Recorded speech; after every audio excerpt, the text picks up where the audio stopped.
But, Okay, ladies and gentlemen, my computer says 9. That one's pretty close to 9. I call this Sawyer County Public Safety Committee meeting to order.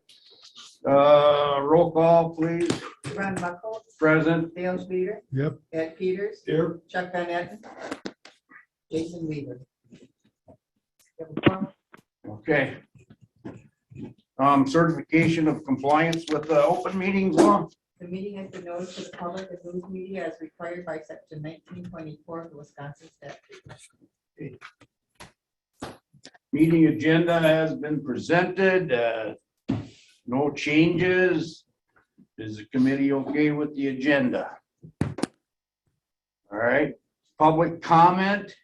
At this time, members of the public will be giving the opportunity to address the committee on items not on the agenda. Please adhere to the following when addressing the committee. Comments limited to 3 minutes per individual. Comments should be directed to the committee as a whole and not directed to an individual committee member. And the committee cannot respond to your comments during this time. Do we have anybody for public comment? No. Okay. All right, number 6, consider approval of the meeting from the previous meeting. Need a motion to approve, please. I'll move it. Second. Second. Okay, we have a motion and a second to approve the minutes from the previous meeting. All in favor, say aye. Aye. All opposed, motion carries to approve. All right, number 7, Circuit Court Judge. Thank you. Just, I guess a couple of things I'll just point out and kind of tell you where we're at. And you just saw the district attorney walk by. There's a 2-day jury trial that's taking place in a large courtroom with an out-of-county judge. It involved some people here that I know, so that's why I'm not the judge on the case. We're in a situation now. I just talked to my JA this morning that what we're dealing with is obviously still a tremendously high crime rate. I think more felonies are filed up to this point of this year than we were last year. Last year was record breaking. We have a lot of people who are in custody, a lot of people who are starting to make speedy trial demands, and that's putting a stress on the calendar. I know that puts at risk other types of cases. There are attorneys in Ashland, Bayfield, Washburn who are taking, like, let's say, family law cases here in Sawyer County who are filing for divorce and then substituting me because they think that, well, first of all, because they need time to get a temporary order hearing or something like that. They want to be moving this along. And they are thinking that if they substitute me, an out-of-county judge will be appointed, and then they will be able to move their case through quicker. And that has seen an uptick in the last probably about 2 or 3 months. And all that's doing is now tying up the small courtroom with other things. And they're finding that it's not working, and it's gumming up the system. So we are, my judicial assistant is a workaholic. So she told me this morning, she's like, if it was anybody else here, they would probably be in danger of burnout. She's like, but I'm okay. I don't know if Marge is here. She's busy with the court, the trial, but I know that the clerks are certainly stressed out with the amount of cases and how fast we're processing them, and then having to deal with scheduling out-of-county judges, those cases. Obviously, I'm in the small courtroom today and tomorrow. We've had I believe there will be a very serious case coming up here involving media that is, cases like that can't be in the small courtroom because of security issues. There's victims and defendants' families, and they're just, the systems, we're at maxed out. I mean, we're functioning, and as my JA, and I guess I'm just going to give a quick description. JA is judicial assistant. She is dealing with all of these speedy trial requests. And so what happens is that if somebody makes a speedy trial request and they're on a signature bond, I ignore the speedy trial request because there's no deprivation of liberty.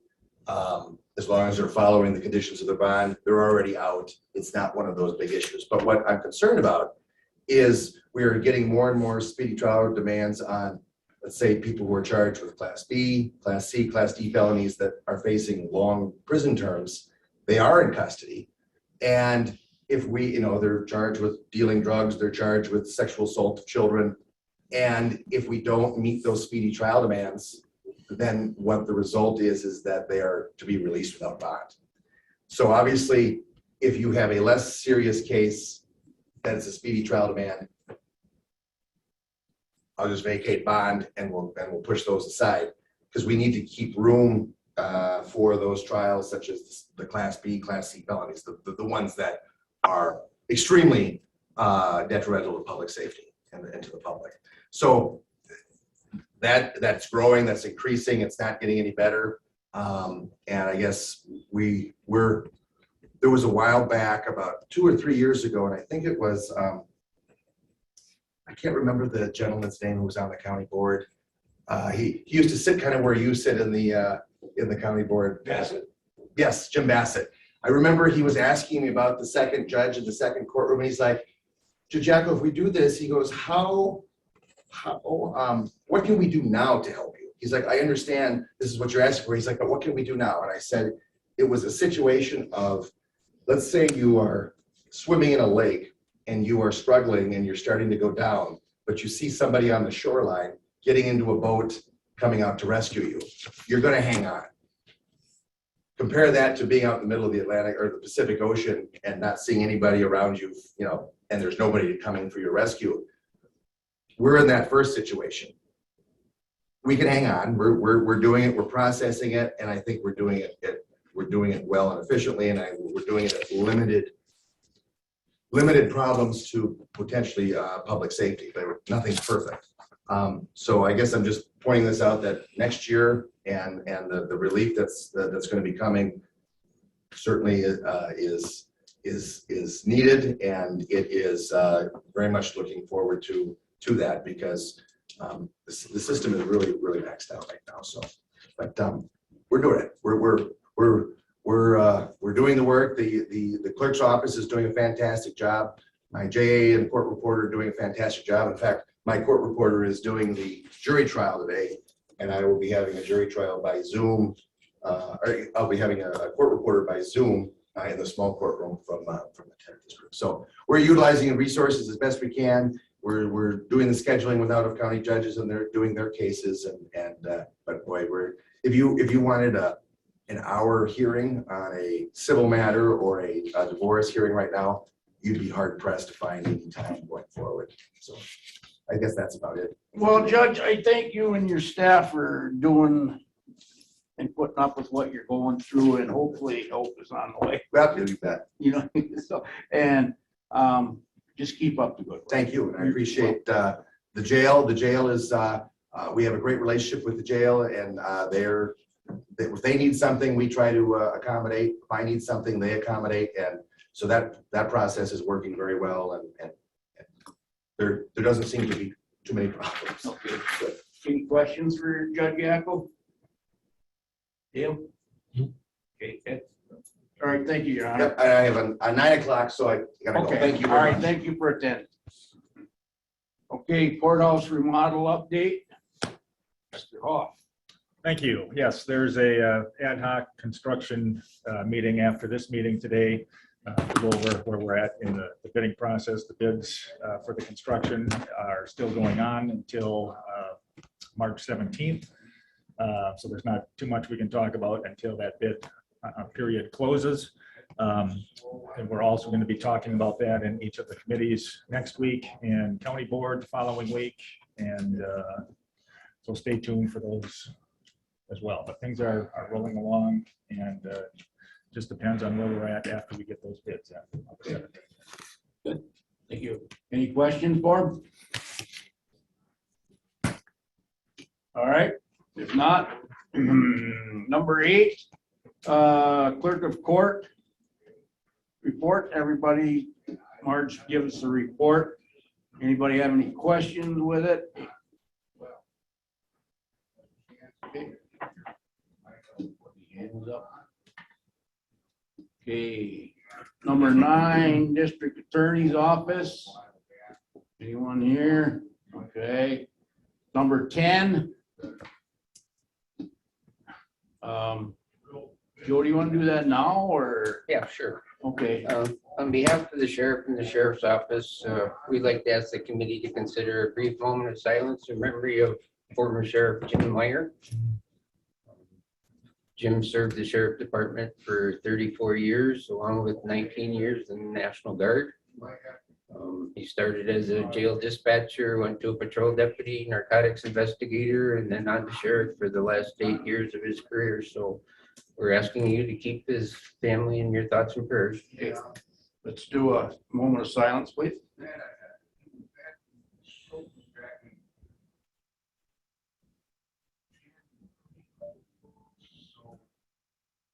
Okay, thank you. All right, Joe, you can just go on there with your report. Okay, communication center report. We're still one full-time vacancy in dispatch. The trainee that I spoke about last month that was doing well, decided that dispatching wasn't for her and she resigned her position as part-time dispatcher. So we're still looking. We did hire a part-timer who is a full-timer in Barron County, so full-time dispatcher there, willing to help out if we needed. So she's in the process of training right now. Then we did have interviews. We had 5 set up for interviews, of which 3 showed up. So we're going through the selection process and testing on that. Corey's still waiting for 3 returns of the joint powers agreement. So he sent out additional copies to those communities or municipalities, excuse me. And regarding our Lumen 911 portable command post, we finally received all the hardware and software, and that's been installed. So we do have a system now that is portable. If something should happen in the dispatch center, we can grab that system and move it to another location. So we'll be wrapping up the grant process with that now. Total number of phone calls for February, or for the time period there, is 2,080. And total number of calls for service is 1,171. So far for our total number of calls for service, excuse me, is 2,374 for the year.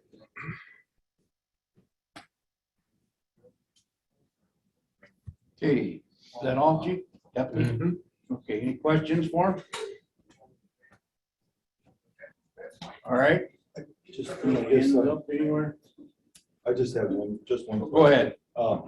Yeah. I continue to get questions about trespass, and I just wondered if any of the trespass calls were about hounds chasing females, such as, since I think we had bobcat season. And so I know that there were a number of people around. So I was just, maybe this isn't the place to ask it.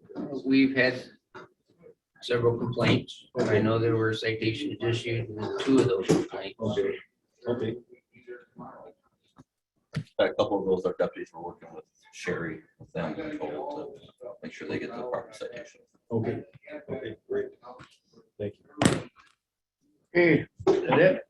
All right. Patrol report, Lieutenant Rapinski. Thank you, Mr. Chairman. You'll see from our call numbers that we remained steady for February at about 705. That's 20 less than what we received last month, and last year was about 719. So it's about par for the course for this time of year. I do want to apologize that the citations are incorrect on that report. It should reflect that we issued 20 citations for traffic offenses, 5 written warnings, and 30 non-traffic citations, which includes a truancy citation. We We did have 18 total crashes for the time period, along with 6 personal injuries and no fatalities for this time period. That brings our total crashes to date to 43 crashes, 11 personal injuries, and 1 fatality. Late last year, we did finalize an agreement with the Axon body-worn camera company. They're experiencing shipping delays of 30 to 90 days past the ordering, so we've still not received it yet. Once they do arrive, we'll start deploying them out and providing training. We'll also be measuring out some community awareness information, so people are aware that our officers will be having those body cameras on their person. They'll be going to our line patrol and our jail staff. We did additionally apply for a small rural tribal federal body-worn camera grant last year, which we were just notified that our preliminary acceptance for $64,000 from that grant. We're still working on the details on the disbursement and exactly what that grant would cover.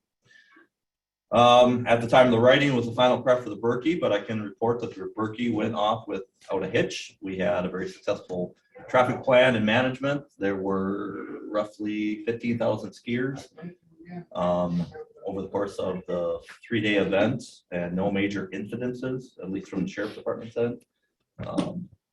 And wrapping that up, we'll be looking forward to the 49th one next year already. Good. Thank you for a job well done. Okay, any questions for the lieutenant? Okay, jail report, Lieutenant Johnson. Thank you. As you can see, I have my report submitted. Numbers are up a little bit from the previous month. The 2022 column to the right there is just starting at January 1st through the end of February, so I'll keep that an ongoing average daily population throughout the year. The average pre-sentence incarceration kind of mirrors what the judge was saying about the court system being bogged down a little bit. That accounts for some of those numbers. And after a warrant or a search warrant last night that was successful on the patrol side and detectives, we had 9 individuals brought in and booked into the jail last night, putting our total inmate population at 104 as of this morning. Staffing wise, we are good. We have all full-time positions full. However, our one and only part-timer resigned middle of the month.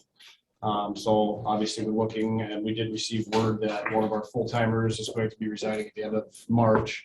So still looking for staff. Positive note with staff, we have 2 currently in jail school. They're different jail schools just because of timing and location. One's graduating tomorrow and the other will be graduating next Friday. So it'll be good to get them back. But other than that, that's all I have. Okay, thank you. Any questions for the lieutenant? Not? Okay, next animal report. Sherry's not here, but we have a report in front of us. Does anybody have any questions with it? Up. Go ahead. Did you miss communications? I think we had Mr. Kruk on the line. I did. Thank you. All right, we'll go back to the communication system. Sorry. Go ahead, Mr. Kruk. No, that's not a problem. Our microwave project, we finally have all the equipment that's in. Finally, we were experiencing shipping delays also too. A lot of the equipment microwave equipment now is actually made for the RF components over like in Malaysia and other countries. So that was the delay of actually getting the equipment in. We also did receive some damaged boxes and stuff, and we figured out what was in those boxes and then have credits coming through there. The equipment we have in already has already been staged. The biggest thing we're running into right now is a lot of the tower climbers and groups, especially because of the harsh winters we have in Northwest Wisconsin, really do not want to look at scheduling out time or even climbing a tower unless the temperature at the ground is 30 degrees. And they made perfect sense. They said, when you go 80 feet up in the air, you're not covered by trees or anything anymore. If there's wind blowing, it can easily get down almost to 0 temperatures, and that creates issues with installation, weatherizing, all that kind of stuff on there. We've been having a good streak of weather, so now the tower crews are looking again. I'm hoping to get them scheduled within the next week or 2 because there are some people who are willing to do it. We may have to do some split crews, but that shouldn't be an issue whatsoever. Preparing the tower site agreements, we are moving basically across the road in Meteor down there. So we have to get that agreement in place. And then we're obviously going to be populating the fire tower right off of Tower Road, but that needs a shelter. We're not going to put the equipment up in the shelter of the fire tower box up there because one, we don't have electricity. And two, I don't think anybody wants to climb those stairs of that tower when we need to work on any radio equipment. So we're getting a shelter in place. However, with the whole influx of cost of lumber, there was a possible change for 2022 for pricing. That pricing has been sent, and I've forwarded that information over to the chief and the lieutenant on the one agreement that we have for it on there. I guess kind of bringing up the other thing too is there was some questions about Sawyer County paging. I received a telephone call, was actually about a week or so ago at like midnight or something like that, saying that the people weren't getting their pages. Upon doing some investigation, the paging system is working as proper, but this sounds like it's coming into more of an issue of some equipment as well as locations of where people are using their pagers. Basically, to just kind of generalize it, pagers are like radios, which are like cell phones. We can only guarantee street level coverage. We can't guarantee in-building coverage. If people are using them in metal buildings, if people are using them in their basements, a whole bunch of different places inside the residence, you know, it might be a situation where they need to look at, the departments need to look at purchasing what we call amplifiers. There's two types. There's in-building amplifiers, which basically is physically device mounted that has an antenna on the outside of the building and that has an antenna on the inside of the building. Or for people who are at home or office or stuff, you can actually buy amplifiers for your pagers where you slide the pager physically into a charger type device, but it has an external antenna. I think what's even more of a concerning, what I found out when I started to kind of do and follow up on some things, is that a lot of people are kind of relying on active 911 as a notification system instead of going ahead and relying on the pager. And when I started to dig into this, I've been finding out a horrible trend of people are using paging and equipment that either hasn't been updated in quite a while, like we're talking 10, 12-year-old pagers, or members have been expressing issues with their pagers to their departments, and they are claiming they're not getting any sort of response or anything like that to getting the pager fixed. Now that is unfortunately a department issue and not something I think that the county needs to mitigate. I don't know, but I have expressed to the people that have said that if you have your departments have questions about paging, are they being maintained? Are the batteries being there? Are they using newer equipment and everything? I've expressed, reach out to me. This is, you know, I'm a resource for you. Let's talk about the issue. Let's talk about what you're experiencing and find out the situation of what's going on. Our new paging system will be going online when this microwave is completed, along with the law channel and then the new fire channel and all those things in there. So it will increase. Right now, we're only at 3 towers.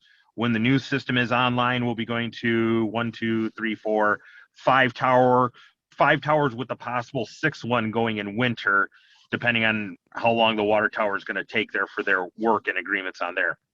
Otherwise than that, still continue to work on some squad stuff. One thing I didn't add to the report because it was handed in earlier, Berkey, there was some Wiscom issues that were reported to me upon doing the investigation into there. It turns out that the Wiscom system did busy out a couple of times and the radios did what they were supposed to do and try to look for another tower, but unfortunately it couldn't connect to another tower. And then some people lost Wiscom coverage. Immediately once that tower they were using came back online, then they were able to reconnect and then talk on the system. It wasn't a failure of Wiscom or anything, but it's designed how Wiscom is supposed to work. And that's it. Okay, I got a question for you, John. These pagers, do these people that have them know that they have to be updated? You know, that's a very good question, and thank you for bringing it up. I've always stressed, and the standard is to have what they call a yearly preventative maintenance on all the radio equipment. We try to do that with, you know, the sheriff's department once a year, especially with all their equipment, but they should have their pagers checked. They should have their radios checked on a yearly basis.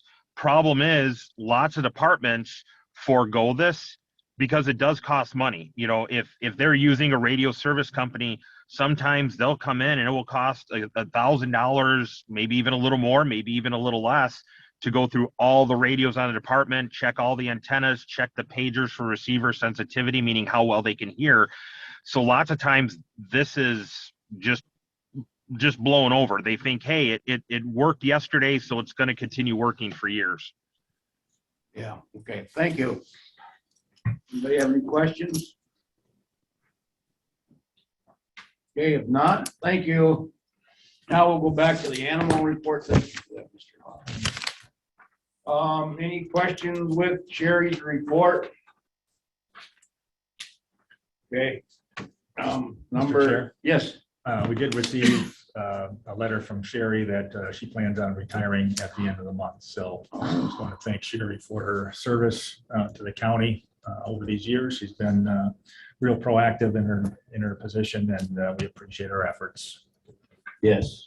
All right, thank you. Number 11, Child Support Department. Yes, thank you. I did provide a written report and I do not have any updates to it. Okay. Any questions on the report? They have not. Thank you. Number 12, Coroner's report. Do we have anything from him? What's going on with him? We haven't seen or heard from him for a while either. Sick? Huh? Yes. I think this committee should have an update on that.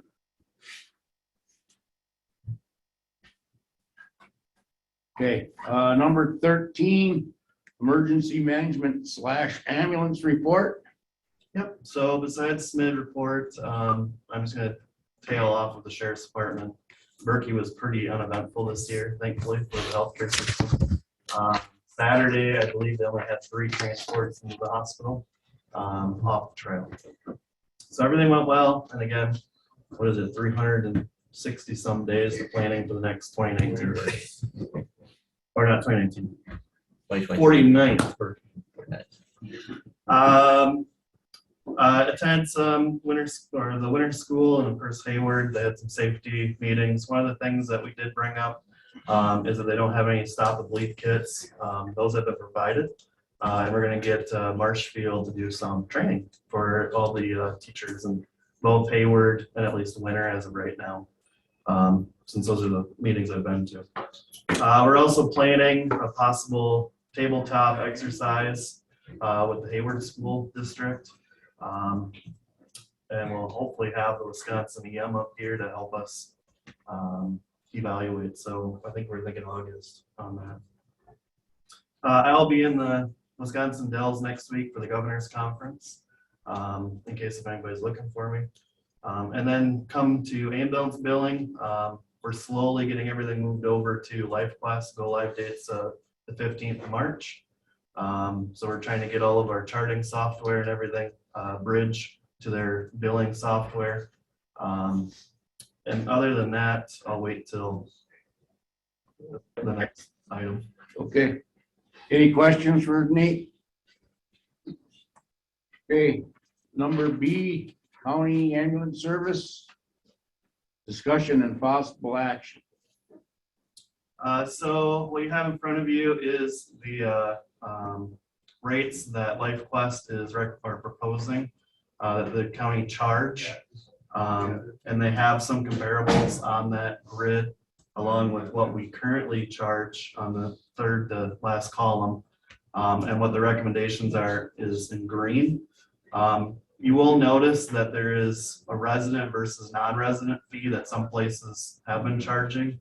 LifeQuest suggests that we do not do that because that will open yourself up to litigation. So their recommendation is just to do base rates across if it's resident or non-resident. And there is some minimal increases on the rates as you can go through. So up to March 15th, LifeQuest, until these are approved, if we decide to approve those, they will bill our current rates out. until approval of new rates. Any questions for Nate on this?